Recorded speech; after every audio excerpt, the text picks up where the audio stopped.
राज्य सरकार पक्षर पंचायत मानकरे वसुधा योजन गाँ को गाँ विशुद्ध पानीय जगै दि जाउछे। हेले एही योजनार बहु जनसाधारण माने वंचित होइथिबा नै प्रशासन निकटरे अभियोग करथिले मध्य केही कर्णपात करुनाहांती। एभली घटना देखिबाकू मिलुछि साहपुर पंचायत अरिल ग्रामर बेहेरा साही 11 नंबर वार्ड। एही साही को 2 वर्षरू अधिक समय धरी भूतल पाइप संजोग करा जायथिले सुद्धा टपाए पानी पई लोकमाने डहळ बिकळ हेउछन्ति। एने स्थानीय सरपंच शारदा प्रसाद महांती को अवगत करा जायथिबा स्थानीय ग्रामवासी माने कहिथिले।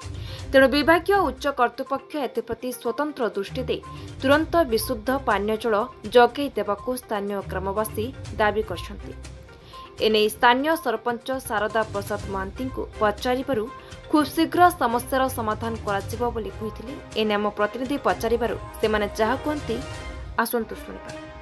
पूर्व Odisha bureau chief Ramesh report संग्राम टीवी। आज्ञा आपन ना टे कहि मो ना आज्ञा नित्यानंद बेरा मु शाहपुर पंचायत रे जने अधिवासी 11 नंबर वार्ड।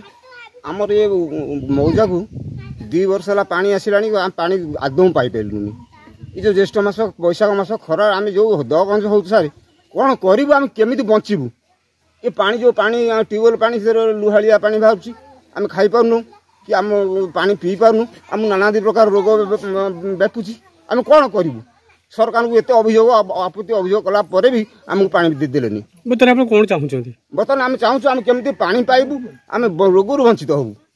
आम रोगरू केमी वंचित हबू। आम सरकार को एतिक अभियोग पानी एवं रास्ता अच्छी रास्ता भी सारे से पारे कौन एति आम अभियोग रास्ता और पानी निहाती आवश्यक। आमर केमी पानी पाइले आम वंचित हबू। रोग 12 प्रकार रोगरू आम वंचित हबू। नमूल्य बेरा शाहपुर ग्राम पंचायत आमर बेरा साई 11 वार्ड हजन बस्ती आम पानी 2 वर्ष है कलेक्शन टैप पानी कलेक्शन करागला। आम भी 2टा सरकारी ट्यूबवेल अच्छी से पानी आम वंचित पाहुनु शांति पानी पिया शांति ना भात होना। आम केमी हजन बस्ती आम खूब जोर आम असुविधा 40 डिग्री खरा है आम पानी पाऊनु। आम स्त्री लोक पानी गिलास आने से पानी ना पानी कौ पानी आम पीबू भात शांति पाऊनु। से सरकार की आम अभिनंदन करुचु।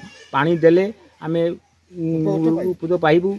तापर आम भी बहुत दंग रोचु। आम सरकार को जनाऊँ सरपंच भी जनईलु 2 थर सरपंच पागल सरपंच भी शुणिले ना।